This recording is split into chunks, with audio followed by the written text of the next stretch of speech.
маро модарам ба воя расонидан, модарам тарбия кардан ва ростига бигӯям модари ман барои ман ҳам модар буданду ҳам падар буданд. Вақте ки ман аллакай оҳиста-оҳиста қадамзании ёд гирифтам, масалан маро ба дабистон бурданд.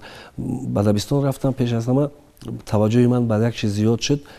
Ҳама бо падару модарони худашон буданд. Лекин ман дар танам то ҳоло ҳаст, дар хотирам ҳаст ки дар танаи ман чӣ буд. Дар танаи ман як ҷома буд, ҷомаи алоча. Модарам духта буданд, ҷомаи алоча буду, як рӯймол кади миёни манам бастану тоқича дасарам буд. Маро гирифтану ба мактаб бурданд. баъди вақте калон шудам, баъд модарам пурсон шудам, баъд гуфтанд ки вақте ки ман 3 моҳа ё 4 моҳа будам, боз аз ман пештар бо бародарои калони бузург дораму хоҳарои бузург дорам.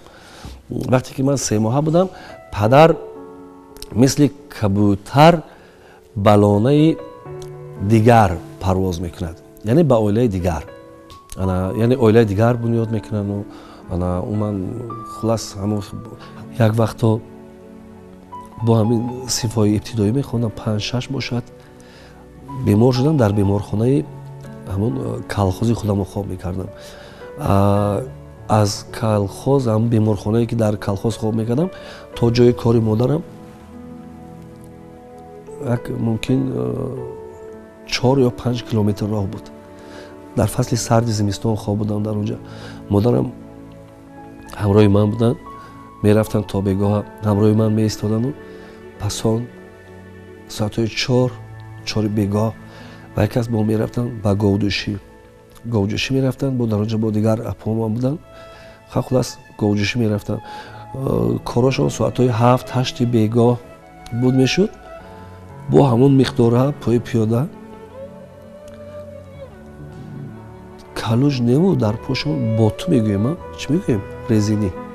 Мӯзаи резинӣ пайтуо мекарданд то ин ки хунук нахӯрад. гуфтам ман ин лаҳзаро мегӯям, ҳамон вақт баям ҳамин ҳоли модари ман дошт, дигар занҳои деҳаи моям доштанд, ҳамихе буданд.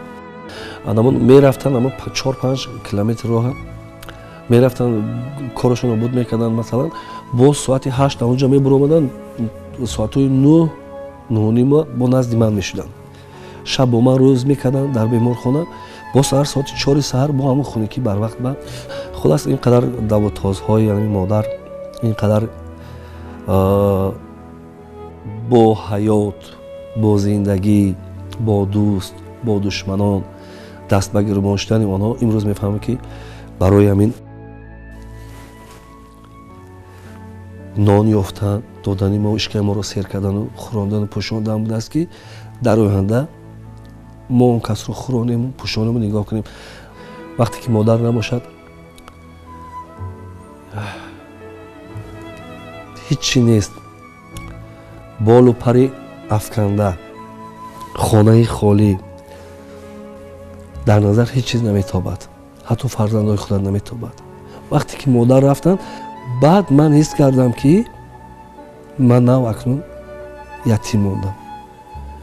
медони чӣ? аҳли ҳунар ду зиндагӣ дорад. як зиндагӣ рӯи саҳна ва зиндагии дигар, зиндагии дар ҳақиқат воқеӣ дар паси саҳна баргузор мегардад. ва аҳли ҳунар тамошобинон тамошо мекунанд, ягон суруди зебо ё ки ягон саҳнаи зебо ки ҳамаги 2-3 дақиқа аст, мегӯянд ино гуфти худатон масхарабоз ҳастанд, ино як умр мехӯранд, мегарданд, вай мекунанд. лекин мо дар рӯи саҳна, вазифаи ман ҳамин аст, дар рӯи саҳна ман бояд баромад кунам, бояд таби мардумро бояд шод гардонам, болида гардонам. лекин вақте ки аз саҳна мере, қафои саҳна ба аллакай бо ғаму бору рӯзгор, аҳли ҳунар бо қадар проблема дорад, бо баъзиҳош ҳеҷ кас надорад. ва бояд ки бо ҳама забон ёфт, ва бо тамошобин, бо мухлису бо шахсҳои тасодуфе ки нафаҳмида масалан дар рӯзи ғаму андӯҳ аз шодӣ талаб мекунанд, бояд бо онҳо забон ёфт.